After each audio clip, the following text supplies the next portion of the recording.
Nick, our podcast, The Dictionnaire, is available for free on iTunes, Google Play, and other podcasting platforms. Don't forget to hit subscribe to receive new episodes every Wednesday. Follow me and my podcast on Twitter, Instagram, and Facebook at NICKAUN Podcast, or send your emails to NICKAUNpodcast@gmail.com. This episode is brought to you by Slamdisk, Brasserie Deux Frères, and bandpromo.ca. Guess what? I got a fever. And the only prescription is more podcasting. Hello. Isn't it amazing? That is so amazing. I don't feel like I can follow that now. Absolutely. I can't. Hello, everybody. Welcome to Nick, our podcast, The Dictionnaire. As you can tell, this episode is going to be in English. Today, my guest is a very lovely, very exuberant and funny woman. She was a morning host, a morning person, a radio and broadcasting, everything. She's touched voiceover, everything lately with CHOM and Virgin Radio here in Montreal. Miss Heather B. Hi. How are you? Good. Thank you for having me. My pleasure. We are here in the penthouse suite in West. Penthouse, yeah. Penthouse it's the bottom floor. I got it for cheaper because there's no view. Oh, no. But we're here in beautiful Westmount. And first of all, thank you for taking the time with me today. Of course. It could be great. As people know with this podcast, my goal is I love speaking to interesting people with interesting backgrounds and career paths and kind of get their POV on their life and where they're going and where they've been. And you especially, we've met each other, I guess, maybe about a year now ago? Ish. When you came into the studio? Yeah, absolutely. Yeah. I came in to do a morning interview with you and Tara on the Mornings Rock, and definitely hit it off right away. Yeah. You're such a nice person, very easy to talk to. Oh. And also, I mean, and also a woman in radio in a very big, CHOM Mornings are a big deal. It was. I hate that I have to say that in the past tense. I know, it's a shame, but yeah, it is. And my goal throughout my career, so I've been in radio about 15 years-ish. Oh my God, yeah. Yeah, and so my goal was a morning show in a big market. And when they came and got me, it's a long story. The whole thing's a long story, but they eventually came and got me and said, we want you to work. We want you to come and meet someone. I didn't know Terry at the time. Ah. I'd never met him. I'd heard stories and I'd heard about him. Yeah. And I'd heard the legend that is Terry DiMonte. But the legend, the man. Yeah, because when he left, or when I was at Virgin, I think he had left for Calgary. Yes. So we kept missing each other. Ah. And at first I said no. I was happy. I was living in Cleveland. I was doing my own show there. I was doing an afternoon drive show, and I was like, and I had just left Montreal 10 months prior. So you're like, I'm good. I'm good. Good. But you're saying it's a long story. But that's the beauty of this podcast, that we can take a long story and kind of deconstruct it a bit. It's a long story. It is. But I'm sure it's an interesting one, because that's the thing. One thing I want to put out there right away is that, like you said, you've moved around a lot, but you're born in Montreal, but born raised in Montreal. No, well, we left when I was 14. Okay. So half raised. Where were you spending most of your time at that point? Let's if we had to pull back, let's say and go back in time a bit here. And reminisce. DDO. I was just, a young, shy English girl in DDO, which, by the way, I used to be bilingual. You used French. to be. I used to be 100. I was in French immersion. You had the West Island Franglo thing going? Or? My accent was pretty good. Ah. It's pretty good. And it's gone now because we moved to LA when I was 14 and use it or lose it kind of thing. That's just the way it is. That's how language is. Yeah, and other things. Yeah. Basically, French became Spanish and... well... Not so? You can get by, unfortunately. So, yeah. So that's where I was. And I got into radio in college. I was going to say, so your first experience with broadcasting is as early as college, or was there maybe, let's say, prior to that, any kind of interest, like student radio, maybe just making noises in the You know house? what? No, because I was in denial. Okay. I was about, I don't know how old I was, 8, 9, 10, when I saw Good Morning Vietnam. Okay. In the movie theater here in Dollard. Really? With a friend of mine, a friend invited me to go with her and her family. And so I went to go see this new movie with Robin Williams. And I watched that movie. I was just in awe. And I was just like, that's what I want to do one day with my life. Man. And I didn't tell anyone. Okay. Because you feel foolish. It's like, you're like, I'm not too sure about this. Yeah. And I remember, so when we moved to LA, I never really liked school, and I was floundering around, and I graduated high school, and then I went into like a 2-year program, and I still was in denial. You know, I was a swim instructor and I was a lifeguard for LA City, and my dad was like, "You're going to work for LA City and the pension, and you're going to retire," and I was like, I don't want to do that. No. They mean well, but it's always like, I don't want to do that. No, I don't want to do that. I want to do radio. And I finally said to him, "Dad, I want to be on the radio." and he said, "You're stupid," is what he said. He was like, no, you do not want to do that. You're not going to do that. It's impossible. That's like wanting to be an actor. Oh my God. I'm sure you got that as a musician. Well, as a musician, here's the thing. My parents were funny about it because my family, the only person that did music in my family was my great grandfather, who I had never met, who used to buy airplay piano. And that was like it. My father is the furthest away from musician you can get, or a creative person. I mean, he's a very intelligent, hardworking man, but not creatively. Yeah. My mom, however, fashion designer, she could have been a fashion designer. So there you go. Well, there's the thing. It was like she had that creative flair. I mean, I'm basically that mix of that stern father and that flair of my mother, but musician, no way, Jose. So there's not even like your uncle's playing guitar in a band, right? At Christmas, whatever. So when I decided to do music, and I was a competitive hockey player at the time. Wow. Oh yeah, I had another life. What a disappointment you are. Exactly. So that's why. So when I decided to do music, there was no kind of nothing to compare to, and my father and my mother were just like, do your homework. I don't want to do homework. I don't want to do any of this. And but to my credit, I did what I had to do to get by. I worked really hard with music, but a lot of the lessons you learn in school, whether it be just organization or time management, did help me out in the future. And then I think it took me... Stay in school. Yeah, stay in school. But here's the thing.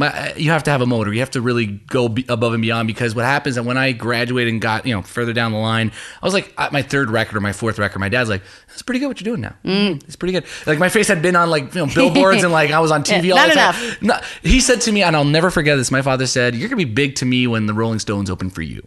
You're like, okay. I'm like, does a festival count? Yeah. I don't know, maybe but so I totally understand what you're saying. Like the father's like, they mean well, but they they're mean like, well, but he didn't want me to struggle in life, And then I got into my university program and I did communications. Where'd you go into university? Cal State, Northridge in California. Nice. And it was state school. I mean, most people got in if they applied. It was one of those, and I could pay for it. It wasn't UCLA or anything like that. No, I would not have gotten into UCLA. But some of the professors taught there too. So it was a good program. So I did that. And as soon as I got into that program, I found myself, and I went up to one of my professors and I said, "Is there a student radio station on campus?" And he was like, "No, but there is a public radio station." So like a public access, kind of like they do the telethons. Is it like that Sweaty Balls skit where it's like kinda okay, yeah? But during the day, it's run by professionals, and they play classical music, and they had these weird bluegrass and a Beatles show, and they had all kinds of eclectic shows. Okay. They said, but Saturday nights they will allow students on the air, and somebody professional will teach you. Wow. And I was like, okay. So I drove over there and I walked in and I was like, "Hi, I would like to be on the radio." And she was like, "Okay, hang on a second. Come with me." I was like, "What?" Okay, it's that easy. I got in. Yeah. I was like, what's happening right now? So she introduces me to this guy, and I don't know how I can't remember his name and he's since passed away, unfortunately. And he was such a mentor to me. And it's like been 15 plus 17 years. And I've been trying to remember his name for weeks. Oh man, it's one of those things. It's like I'm mentally blocked. We have to give him a name and just like rebaptize him. It's David. We'll give him David. We'll give him David. Okay. I don't know why I feel like it's in that realm. So I walk in and I meet this very eccentric, man named David, who is their music director, and he was like, "Okay, listen, Saturday nights, students are allowed. I'll from midnight to 5 a.m, and I'll teach you, and if you volunteer here and whatever." So I did. I threw myself into that for a couple of years. My first shift was a Saturday night at 3 a.m. Oh boy. From 3 to 5. And it was far too, because I lived in LA and I had to drive to the Valley, which, if you know anything, it's well, from what I know, I'm not from LA, but I know a little bit of the United States. My family's out from there and whatnot. And it's a valley. It's not known for its how can I say this? It's not Malibu. It's not. No, it's the butt of every joke, pretty Exactly. much, when you live in LA. So I drove, and my dad had to drive around to find a signal because the canyons and everything were blocking. So he dragged his friend, a family friend of mine, Phyllis, and he heard me for the first time. Okay. And as soon as I was done, he was like, "Okay, I get it." That's all it took. All it took was him to hear you kind of do it once and be like, "Okay, it makes sense." Yeah. And he was, so supportive. And so I did that for a couple of years, and I finished university. And right before I graduated, David helped me make these demo tapes. And he was like, listen, you're not going to be able to start in LA, obviously. It's a big market. You have to be willing to move and live somewhere small. And I was like, okay. Well, that seems to be, because I mean, I have the opportunity of meeting a lot of, whether it be in Quebec, mostly radio hosts and people that do that work in radio and broadcasting, and that seems to be the thread that keeps everyone kind of in check with each other. Is that you have these big markets where it's like, you know what, you gotta go in the boonies, you gotta go. You gotta pay your dues. Yeah, you gotta pay your dues. There's no easy. There isn't, and I went to college or university with a friend of mine who I ended up sending out a couple of tapes to small cities I didn't even know, like Poughkeepsie, New York, and Chattanooga, Tennessee, and a couple others. And the guy from Chattanooga, Tennessee wrote me an email. His name was Boner, by the way. That's the name he used. Wow, that's a great name. Yeah. So he sent me an email, and he's like, your tape sounds okay. He's like, so if you move here, I will put you on the air. Right. Wow. So now I'm in Los Angeles, California, and I was like, where is Chattanooga, Tennessee? Where?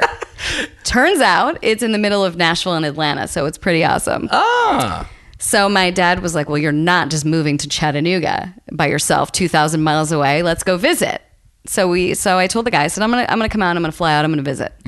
I did. I met him. He put me on the air that weekend. And it was just amazing. And then that Sunday, I'm leaving, and he says to me, "What do you even want to? Why are you coming here?" And he's like, "What are you even doing?" I'm like, "What? Isn't this what I'm supposed to do? Isn't this what we need to do to get there?" And then he says, "Well, you could go somewhere closer, like San Bernardino, which is not that far from LA, but it's a smaller market." He's like, "Why would you move 2,000 miles by yourself to do this?" And I was like, "What?"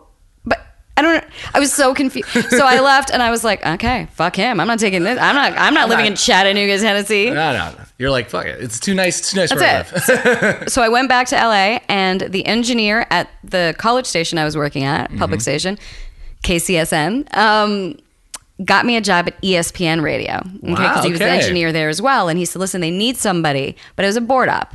Okay, so it wasn't like, you're not... Wasn't on the air. Okay. No. But it was intense, and it was, 2 months, a month of training, and I worked there for a month, and they loved me. The guy was like, "It's great, you're female, and you know hockey, and you this, and you're Canadian, you got that going." And it was $15 an hour back then. That was in like 2001 or two. I mean, it was a lot of money. Absolutely. Yeah, I don't think I didn't make that much again until last year.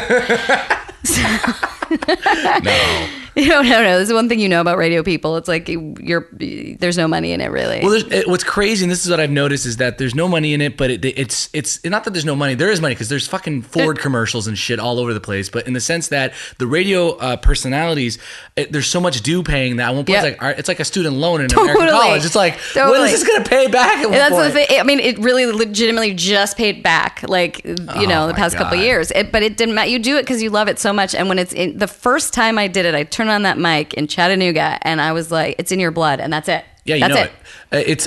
I draw a parallel with artists, or at least in my world, musicians, because it's the same thing for me. Why do I drive out to some fucking shithole and play for $50 when I'm like 17? Right. It's because I love fucking playing, and I don't care. And it makes you appreciate it. Like, now I'm like, years later, I'm playing, sold out rooms where people are like yelling my songs at me. But when I was 15, I was praying for the day that would happen. Yeah. But it took 10 years, but it happened, and that's about right. And they all said to me, it takes about 10 years for this type of career to take off. And especially, I think, for you, like what I noticed is, especially, like I said, likability. And that it's going to sound weird what I'm about to say, but I've been interviewed. I've done some radio interviews, and you can kind of tell when someone's not phony. And this is not taking away any kind of talent from anybody, but when they have to kind of put it on.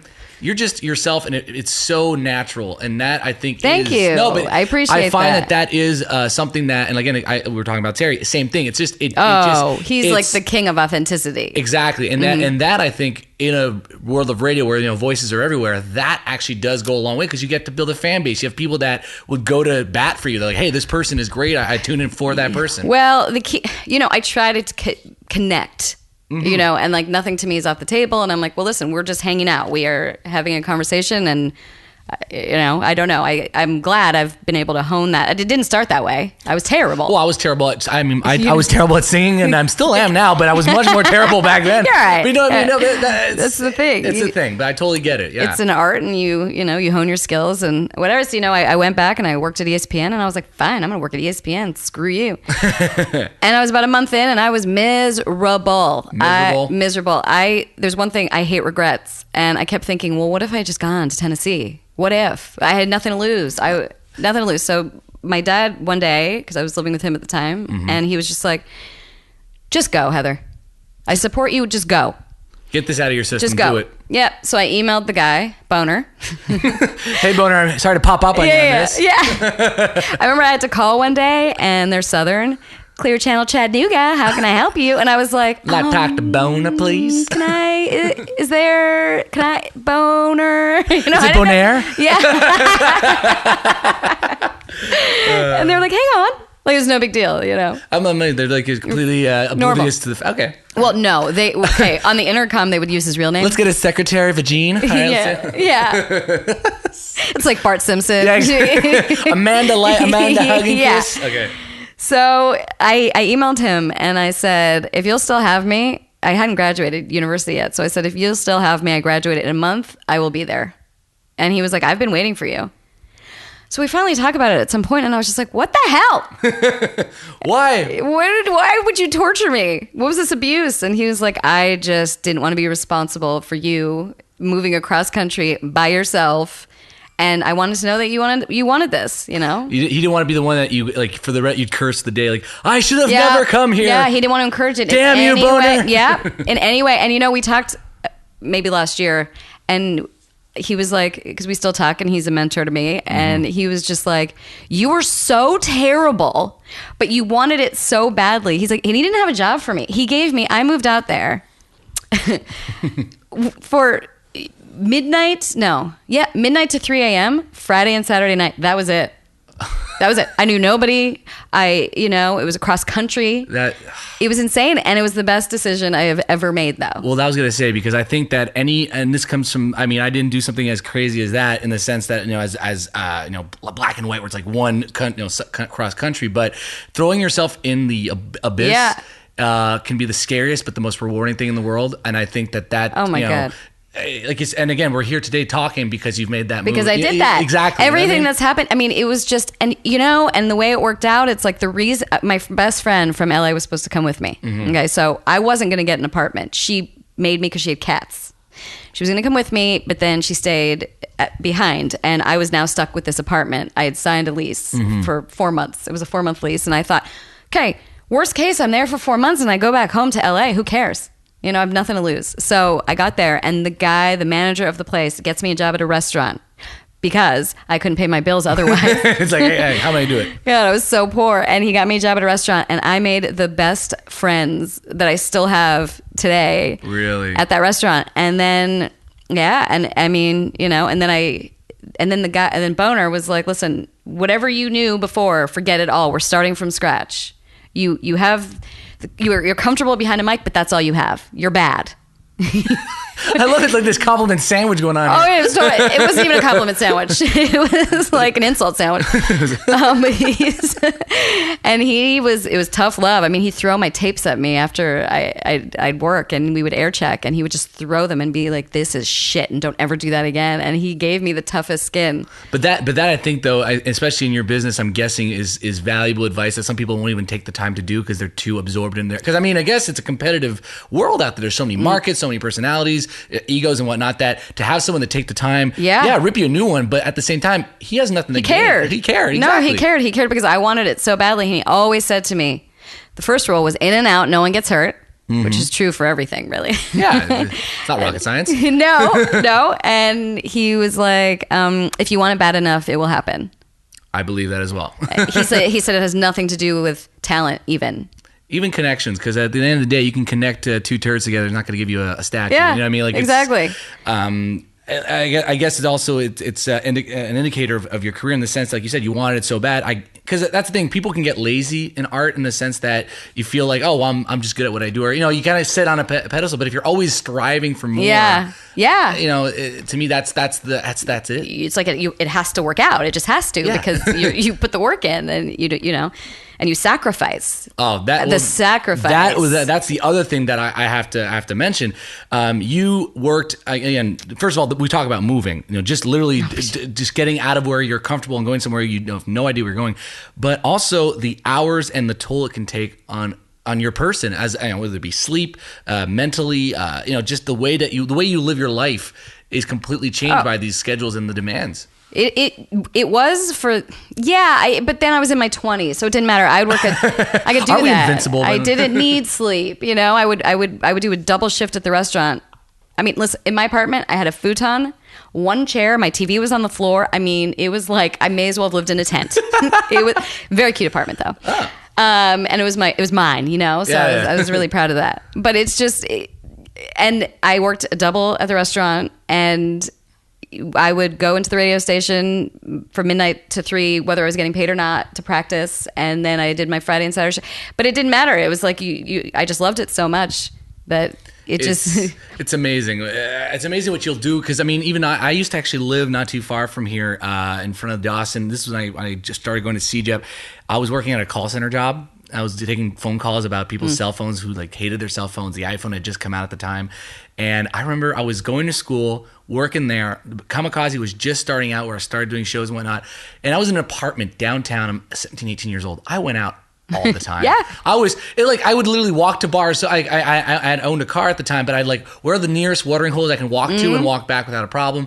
I used to go to the Comedy Nest just to watch comedians and hang. I was sleep be damned. It was sleep is not. No, that's the thing. And I still had a social life. I mean, it was karaoke night after karaoke night. I must. I was living it up. Okay, living it up. It was the best experience of my life. And then I was there for 5 years in the Clear Channel cluster, which is now iHeart. Mm-hmm. And I worked at 3 different radio stations. I went from part-time on the rock station. Mm-hmm. The biggest thing was there was a guy that left. So he said to me, we had a morning show that was syndicated. Mm-hmm. And then I did middays. And he was like, this job could be yours. So, work your ass off. And because midday, isn't midday the sweet spot? Isn't that what everyone wants in radio, the midday? No. You want mornings and afternoons because that's where you get the nap. The nap the nap with the sleep in? Is that it? Okay, middays is a great schedule. If you're looking you want to still be creative but also work a 9 to 5, it's great. So it didn't matter. I didn't care. I didn't care what full-time job it was. I would have taken any hours. It didn't matter. Oh. And I gave up the restaurant and I said, look, I got to pursue this. And a month later, he brings me into the conference room and he says, you did not get it. You don't have the experience. And he brought in a guy and we're still good friends, but his name was Opie, which is his name he used on the air. And I had to train him. And people were calling and being like, God, thank God that girl sucked. We hated her. Oh my God. It was awful. And I was so devastated. And it was almost the best thing that happened though, because then an 80s station popped up in the building. And I love 80s. So you're like, and this is Duran Duran. Yeah, essentially. Oh my God. So I went over to the PD there and I was like, whatever you need. I'm doing part-time on the rock station, but I was kind of like, fuck you, And they don't like me anyway. Yeah, I was so mad. And he was like, okay. And they ended up, a few months into that, they had hired an afternoon guy from another city. But because I was doing such a good job and I was really relating to the music and everything else, they were like, why would we do that? Do you want this full-time afternoon drive job? So within a year, I did the rock station for a year, went to 80s, and I had a full-time job. And it basically was what you've been working for years. You basically got that gig, that golden I got gig. an afternoon drive show, had no idea what I was doing. They gave me $26,000 a year, and I was like, I am rich. Bling bling, we're going karaoke every night. Yeah. I could even buy full price drinks. And it was just, and I had no idea. And Boner, my former PD, was like, okay. He was mad. Well, he wasn't mad. He was just like, I'm bummed that you're going over there now because, I liked having you here, but he also taught me how to do a show. Yeah. I mean, I had no idea. He must have been conflicted. He's like, I want to see her do well, so I'm guessing this is a big opportunity. But he was like, I would have liked to have kept her in my camp. Yeah, because he was hoping, because if there was another opening on the rock station, and then I did that for a year, and then they went under, and but then they moved me over to middays on Kiss FM, which is a big station in town, CHR, and CHR always does well. And so I stayed in that. Charting for those of the layman terms. Is that right? Yeah, exactly. Charting music. The pop music. The pop top 40. Yeah, exactly. So I did that for a couple of years. And so I was in that building for 5 years in Tennessee. So it was like, I couldn't have asked for a better move. But I was going to say, because now when you have a job like that, now I just kind of break it up in nuts and bolts because I like doing this with people, especially you're in a field that I kind of know from the outside, but to know the inside. When you're doing a show like that, what is, let's say, a day in the life? What is a regular day for you when you're doing that kind of job? Like if you're...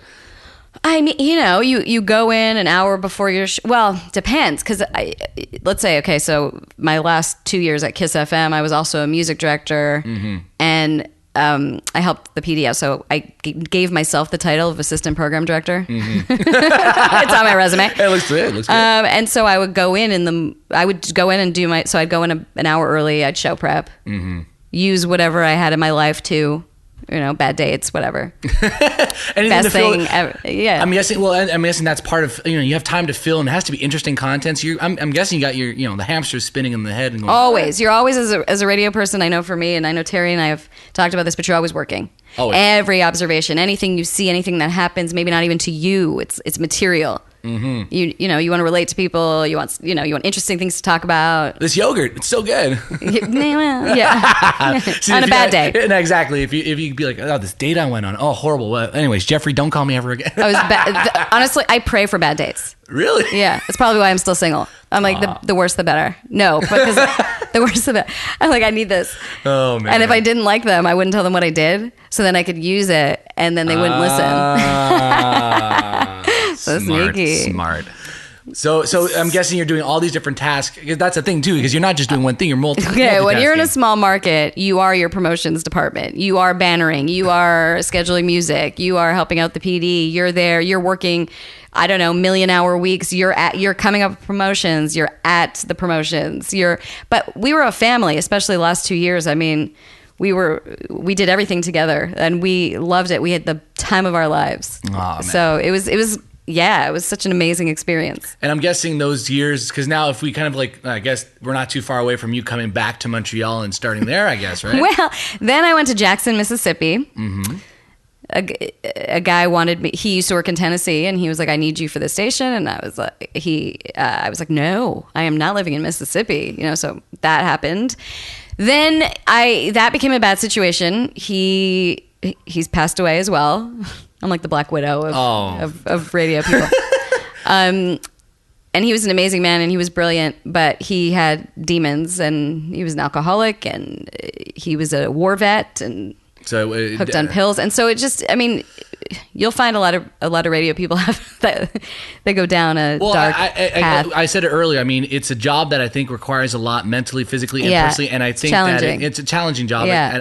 Again, I'm podcasting right now, so I'm on the surface of you're my insight into. But like this a world. musician, you know what I mean? Well, that's the thing. I feel like that again is my barometer. Where in music, a lot of tortured souls find themselves in music, and I think it's a medium you express yourself. And I find that radio is a medium you can express yourself. You're an artist, so yeah, you are. Yeah, and come with artist problems. Absolutely. So I totally get that, and that's why, when it comes to let's say personal relationships or anything, like you say, you use that to your advantage. Yeah. You try to use that to build something, but unfortunately, some people it takes the best of them, and it does, and it's so sad. It's heartbreaking, really. But it got to the point that I just couldn't work with him anymore. It just got to the point that I was like, do I even love radio anymore? It was so challenging that I just, as much as I loved him as a person, I just couldn't do it. It was.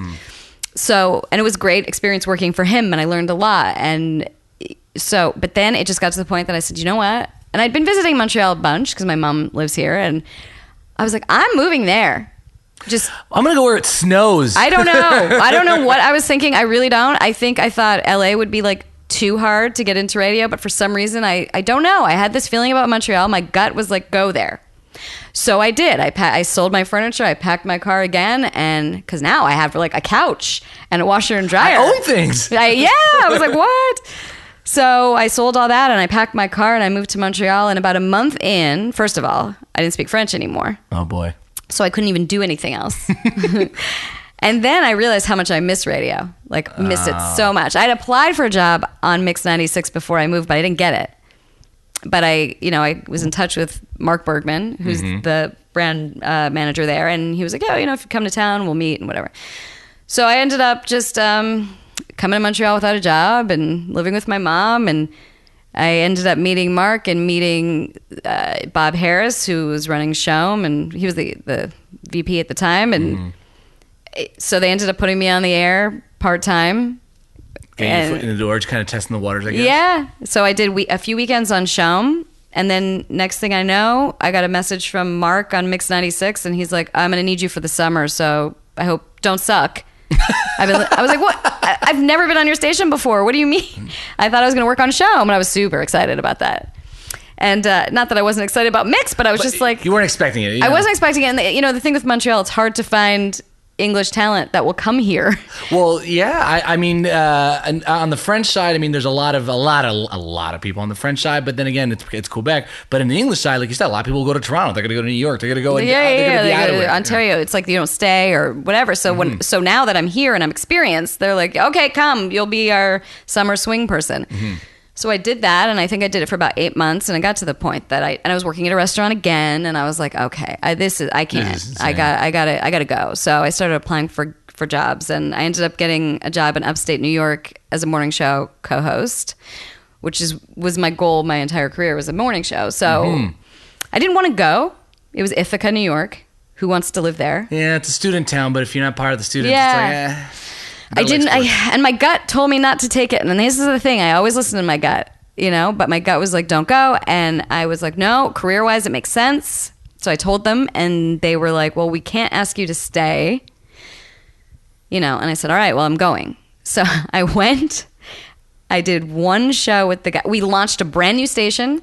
It was like everything, the promos, images, everything. Brand new, from scratch. And he was the guy that hired me. It was like, you are going to be the host. I'm going to teach you how to do mornings. And I figured, I'll be there a year or two and I'll move on. We did one show together. We launched a radio station. He died that night in his sleep. No. Yes. The Black Widow returns. I told you. So he died, and I was like, what? Half my stuff is in Montreal. Half my stuff is in some apartment in Ithaca, New York that they were paying for. And I was like, oh my God, the whole experience was just, I should have listened to my gut. And 2 weeks in, I got a call from Montreal, and they're like, we have a job for you. We're flipping to Virgin Radio. Come back and do middays. And I did. So I was in Ithaca for about a month, and I came back. Entered the now Bell family with it Virgin. Was it was Astral. Astral at the time, yes, that's true. Yeah. But that's insane. So that's your beginning on, let's say, Virgin. You were doing middays from 1 to 4, yeah. And how was that? Because here's the thing. When I met you, you were doing mornings on CHOM, and that's a format in itself. Like, it's the morning show thing. You got a couple of songs, weather and traffic, a lot of and weather, talk, a lot more talk, talk. But Virgin, talk. Virgin for me, it's always like boom, boom, and now the MC Mario mix, and then it's like very tight. high energy, and it's like boom, boom, boom, boom. Well, that's a different side. Well, I've done all the format. So luckily in Tennessee, I got to do rock and 80s, which would now be classic hits, and then I got to do Kiss FM. So that would be like Virgin. So I got to experience, and then in Miss Jackson, Mississippi, was classic rock, which I'd never done. So you really touched every single. And I even did like. Tell me it's soulful jazz. R&B in Chattanooga. Before it was 80s, it was an R&B station called Love. And was it with a U? No, it wasn't. It was not. Okay. LOVE. Oh. And I even worked there for a couple of shifts. So I really got the feel of all the formats. So that's why I'm so thankful for that. Yeah. So when Virgin, I went back to Virgin.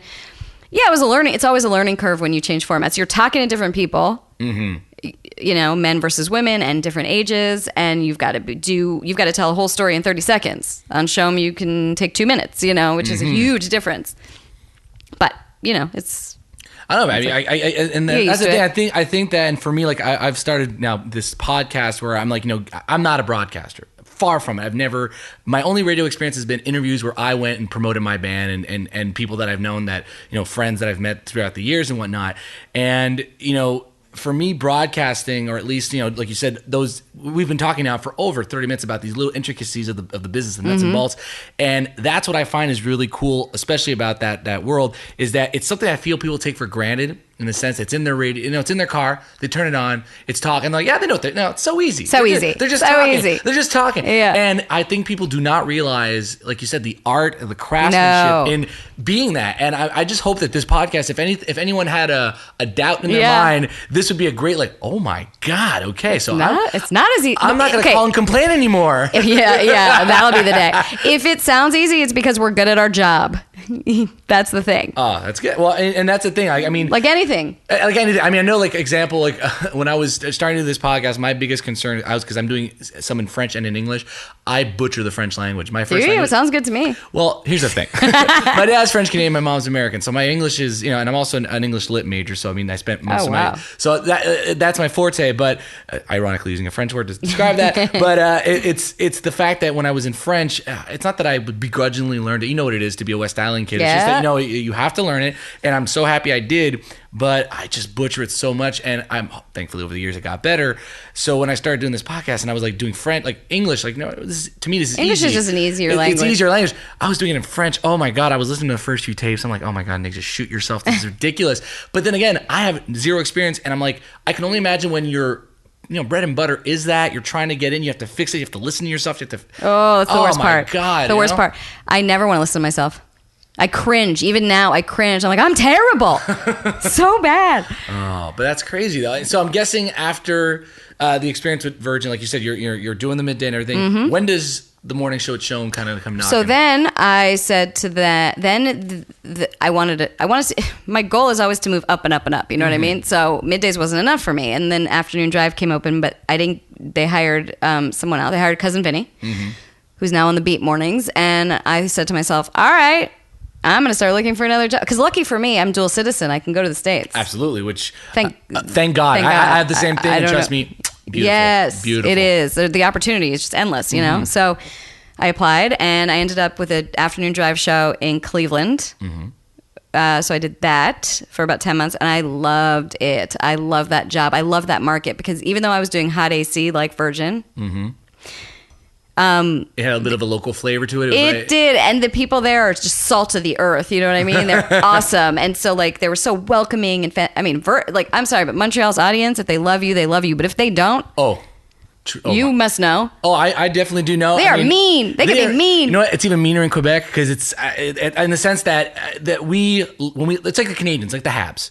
We'll love them, and then halfway through the game, we'll just boo them until they start crying. It's ridiculous. So I can only imagine what it's like being on the radio where you're literally every day with people in their cars, and God forbid you say something, even as a joke, and people are like, I hate you now. I'm never going to listen to it again. I mean, it was brutal. So, but Cleveland welcomed me with open arms, and I was like, what?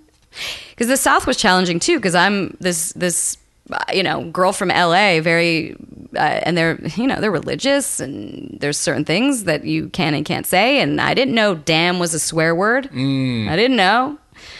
So anyway, there's challenges to every place. You just have to learn the way of the land. But so then 10 months in, I get an email from Martin Spalding, who's the VP, and he was like, I'd like you to come and meet someone.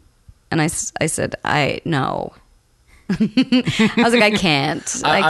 This is too much for me now. Yeah, I can't. And he was like, okay, please just come and meet someone. And I was like, okay, but it has to be on a weekend. Friday to Sunday, I can't tell work. I hadn't even been there a year. So I did. I flew in.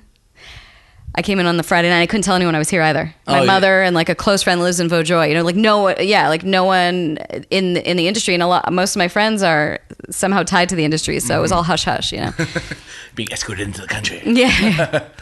And I ended up. So I met with, at the time it was Martin and it was Andre Lallier, our beloved PD that we lost a few years ago, and what an amazing man. And I just was like, wow, I've heard nothing but great things about that man. We still all think about him all the time. He was just, and I met them the first night, and they were like, listen, we think you'd make a great team with Terry. And I was like, really? I'm really happy where I am. And they're like, well, we think that you'd be better off coming here, whatever. I was supposed to meet Terry on the Saturday, and I joke with him all the time. He like bailed. I don't know what happened, but we didn't have our interview. He didn't show up. In his defense, it was a lot for him. He was coming back from Calgary. He was talking to all these people, trying to find a co-host. Absolutely. He was, but I didn't know any of that, right? I'm annoyed that they called me to meet this man who couldn't find time in his busy schedule. When I came in for an interview, I was like, I'm not taking this job. And I told them, I said, I'm not taking this job, just so you know. And I was a jerk. I was like, because you know what? I didn't need it. I was happy where I was. So I was like, well, I'm going to uproot again. And I'm not doing down this path again. No, I knew I would eventually, but 10 months in, and then I ended up, they were like, okay, we're really sorry. And you're going to meet him on Sunday before you go to the airport. So I went down to the hotel lobby and I was having a bagel and cream cheese, and Terry walks into the cafe and he hadn't even called me yet. Like he just walked in. Yeah. He was just getting breakfast or getting coffee. Diet Coke or something. And he came in and I was like, Terry. And he looked at me because he's recognized everywhere. So he's like, who's this person? And I was like, hey, hi, I'm your interview member. And he sat down with me and I immediately liked him. And he said some things to me and I was like, God, I really want to work with this man. He is an amazing, we could spend a whole podcast just talking about Terry. Exactly. And Terry's a mutual friend of ours, and I got to know him younger as a teenager through a mutual friend, and a really good mentor, guy, very generous with his time. And that's why one of the things that hits everybody is his generosity, his ease. And he's so kind. Oh, absolutely. And he's a genuine person. And I went from being like, I'm not taking this job to, all right, well, if it's offered to me, I'll consider it. Playing hard to get, I see. Yeah. Not even on purpose. It was just like, I don't know. And it's so funny because we go back to the Black Widow thing. And I told him, I said, I'm the Black Widow of radio. Okay. And he had a can of Coke, the tab. And he started it ended up, he almost choked on it. He pulled it out of his mouth. And it was like, how did it end up in there? It ended up off the top. It just fell into his throat. And I was like, see, I told you. Oh my God. I know. It's so funny. So then I went back to Cleveland and did my thing. And my friend who's in radio, Dan, he was like, you are going to get this job. And this is what's happening. And it's, it's not going to be an offer that you jump off the table for, but it's going to be too good to pass up. And they're handing you this morning show on a platter, essentially. Oh, absolutely. And it's a very big morning show. Oh my God. With Terry, the legend that is Terry, I'd never done mornings before. One day, I did one day of mornings in Ithaca, and they saw us together for some reason. And so I ended up taking the job. Cleveland was mad at the time. Oh boy! I had to pay back for my move. Oh boy! Yeah, because I was there under a year, and we're okay now. Mm-hmm. I think Dave gets it, but it was. So I came back and. And here you go. It's Mornings Rock with Terry and Heather B. Listen, we're going to take a quick break. I just want to go talk to our sponsor real quick, or at least talk about our sponsor real quick. When I come back, I'd love to kind of get the future. I want to know what's going on. But also, I'd love to get, for anyone that wants to get into what you're doing, to broadcasting, that I'd love to get the survival guide, the tips and tricks that we can share with the audience about what it takes or what they can do to better their chances. So we're going to be right back with Heather B. and stay tuned. Is your wardrobe in dire need of some rock and roll? Do your house guests flee in a fit of rage at the sound of your music collection? Stop messing around and head over to bandpromo.ca. What's bandpromo.ca? It's your one-stop shop for awesome band merchandise. Local, international, hell, even your buddy's band is on bandpromo.ca. You will find it all. Cassettes, CDs, vinyls, clothing, accessories, stickers, and even pins. The website is easy to use, shipping is quick, and more importantly, all the proceeds go right into the band's pockets. Use promo code NICK10 and receive 10% off your next order. Don't look anywhere else. Head over to bandpromo.ca. That's BAND promo.ca. And we're back. All right. So Heather, last we spoke, we were talking about the future, what was next, and your experience. Again, we were just talking about CHOM and getting there for the first time. I guess I'd love to know now. You're currently, in flux, unfortunately, and I am sure that is going to be changing very, very soon. I'd love to know from someone like you that has now, for the last 45 minutes, have explained to me an amazing career path that took you all over the place. Yeah.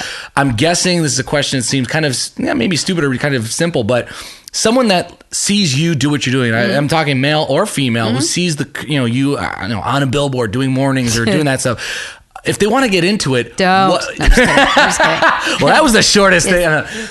Stop what you're doing. No. Put the mic down. No.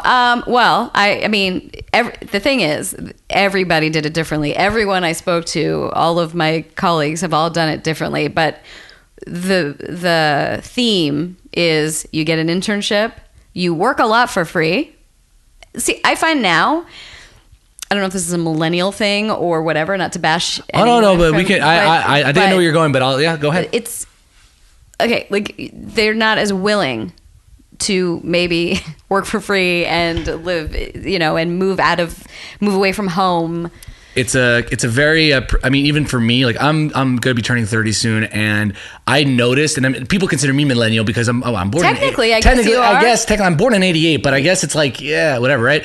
But the thing is, I noticed, and this doesn't apply to me because again, not to exclude myself from everybody, but I did a different path. I did something else.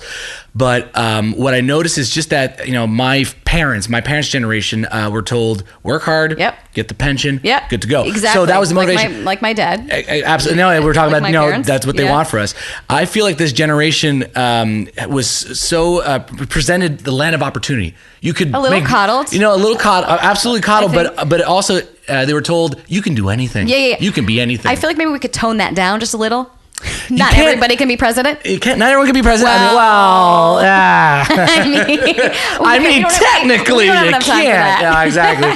But no, you're absolutely right. No. I mean, I always thought that if you have a dream, you want to do something, you should do it. But the moment that, I'm not saying that you're going to hit hurdles, but there is a certain, like I tell people, don't be good at one thing. Be good at several things because God forbid you don't know. When I'm a guitarist, but I learned how to manage my band. I learned to do accounting. I did radio tracking. I called radio stations. I pretended to be the band's radio tracker. I used to call every station in the States and Canada and be like, hi, this is Matt Richards from Matt Richards. That was my Superman Clark Kent thing going. Yeah. But I used to call stations and go like, hi, I'm Matt Richards from Slam, just calling about the song Until the World Ends. I'd like to know if you guys have received. I used that voice the whole show. Yeah. But that's the thing. So I learned to do all those skills because in my head I'm like, well, if and when I'm going to be forced to handle a situation, if I have more tools and more arrows in my quiver. More tools for sure. The more everything, and so that's what it takes. It takes a lot of working for free. Okay, start with an internship. Start there, and see what the business is about. I started with an internship with Ryan Seacrest actually in LA. Really? Yeah, and I remember being in the studio thinking, oh, I don't know if I want to do radio now. Because it's not that, listen, he is amazing at what he does, but it's not how I envisioned it. Mm-hmm. I envisioned more what Terry does. Ryan Seacrest is very, he's very marketable and he packages things very nicely. And well, I guess in his line of work, you were talking about, keep it short and sweet and being straight to the point. He has no, but he was just an afternoon guy in LA at the time. It was before TV even. Mm-hmm. But he was great at what he did. But I was in the hallway answering phones and filling out and pulling CDs for him. And I was like, this sucks, But you do it. But where I really just fell in love with it was when I got onto my college station and gave up every single Saturday night for 2 years, and because that was worth it to me. I didn't care about going out. I wanted to be on the radio, even if it was 3 a.m. So first you got to want it. Writing and reps, you have to physically do the job to actually get good at it. So, I mean, like you said, giving up your Saturday nights for I wasn't even good, but I gave up my Saturday night because I just loved it so much. And so, I did that. And then I was willing to move across country. Now that was extreme. Mm-hmm. You don't necessarily have to move across country, but if you're living in a bigger city, you got to be willing to switch it up and change up your life and work for $10 an hour and just take what you can get until you pay. You got to learn and pay your dues. Well, you were talking about you were talking about working a job as a waitress and doing the radio. I feel that time management, underestimated, but is very important because you're doing internships. I'm guessing you're doing free internships, and yes, you have to pay the bills. I mean, not every job allows it, but I'm guessing that will test your capacities of time management. It does, and especially if you've ever been a waitress, time management is a great skill. I think everyone should do it for a day. I am so glad that I have never worked a day in restoration or the food industry in my life, but I have. Lucky. Oh my God. Lucky. But then again, I did work customer service for a cell phone company. Yeah, which, okay. I don't know. None of that's good. when you get a phone call, someone says, my phone connects to the devil and it's your fault. Yeah. You kind of have to. Yeah. No, it all sucks. It all sucks as a means to an end. I had to pay my bills. Mm-hmm. I had to pay my rent. So it's what you do. And you got to be willing to basically just sacrifice a lot. It is an art, just like, and if you want to, and then, you don't, and then I wouldn't say do it for the money because you're not going to see any for a long time, for at least 10 years. If that. You got to do it for the love of actually being on the mic. You have to do it for the love of it. So if you love it enough, you will figure it out and you'll do it. The people that give up, the people that are like, I'm not going to move again, or I'm not going to go there. I'm like, good, get out of the way and make room for the rest of us. Well, you know what? That's how I see it. I had a podcast with a fellow who worked actually as a tracker. He's a radio tracker for a big company here in Quebec. And he goes, when you're on the top, there's everyone behind you that wants your spot. Yes. And someone, what you are not willing to do, someone else is. Yeah. And you better take anything that comes to you. And Watch your back. Exactly. But you know what? And that's fair game. I think that you're supposed to be as good as what you put in. And in the sense that for me, if I sit here and I'm the guitarist in Kamikaze and all I do is take my guitar and play it once in a while, that's it. Well, I'll deserve what I get for just doing that. But if you're, out there promoting and getting out there, meeting your fans, going and touring in the crappy places and going out there, then it might not work out, but you've given yourself the best chances possible. That's the thing. You have to, and you owe it to yourself to do that if that's what you want to do. And if it doesn't work out or you decide on a different path, good for you. Good for you for trying. Mm-hmm. I mean, that's the thing you were talking about. Well, no regrets. And like you said, not everyone can do anything, but I think that as long as the people try, as long as people try it. No, I'm sorry. I apologize. It sounded bad. What I mean when I say that is that, there can't be a million radio hosts. There's going to be a couple thousand. I mean, there's certain things that, unfortunately, it's just the laws of there's not enough room in the kitchen. There's just not enough room, right. But the fact is, I think that, and this is maybe the millennial side of me talking, yes, you're supposed to try and get out there and do things, but what really sets you apart is not going, well, I'm going to be this and that's it and be damned. That's the thing, right. You have to go listen, if I really care about that craft or that domain, I have to know the surrounding tasks. I have to be willing to eat everything around it, not just the fudgy and not center. Eat too.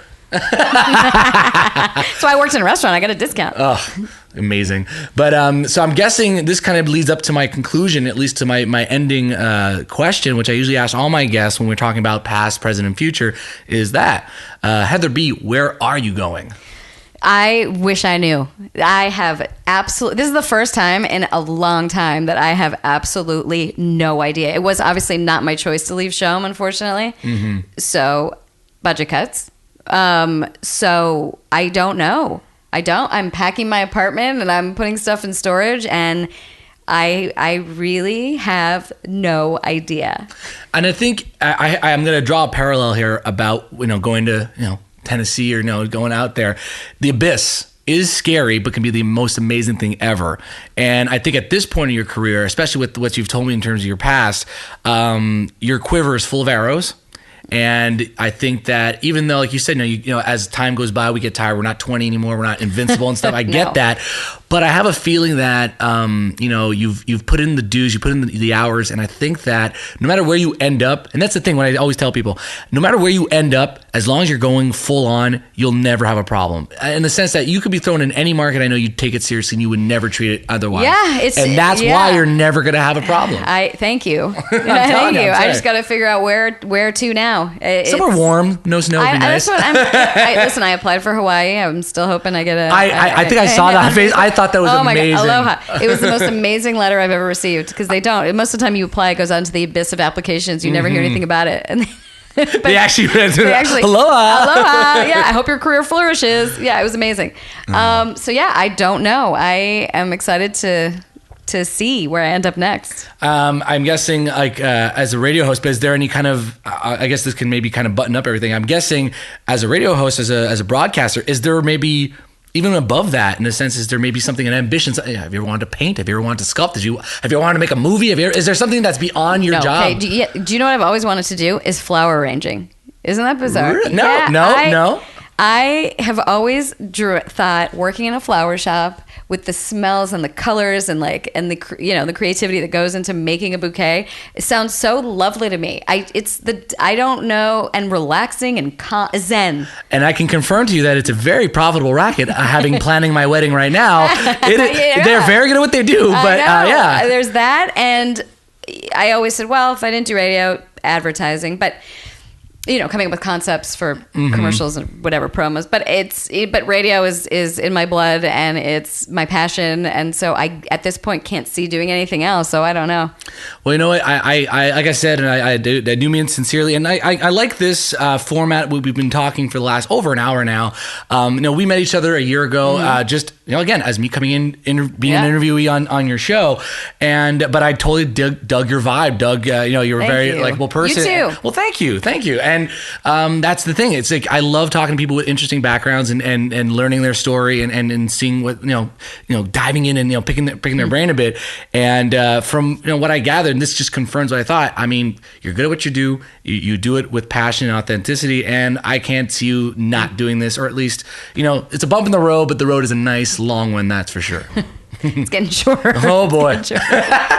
So again, I really appreciate that. Well, thank you for having me. Oh, it's my pleasure. Well, again, thank you again for everyone listening, tuning in at Nick Arndt Podcast. And I remember we have new episodes every Wednesday. You can subscribe on iTunes. You can subscribe on Google Play, anywhere that has podcasting available.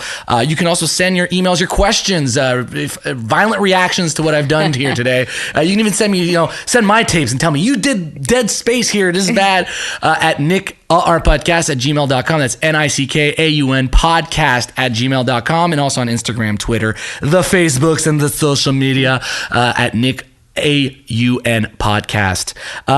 So once again, Heather B, thank you so much for doing this. Thank you. And it's been a pleasure.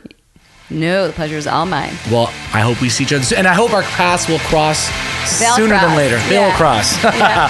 Awesome. Thank you so much.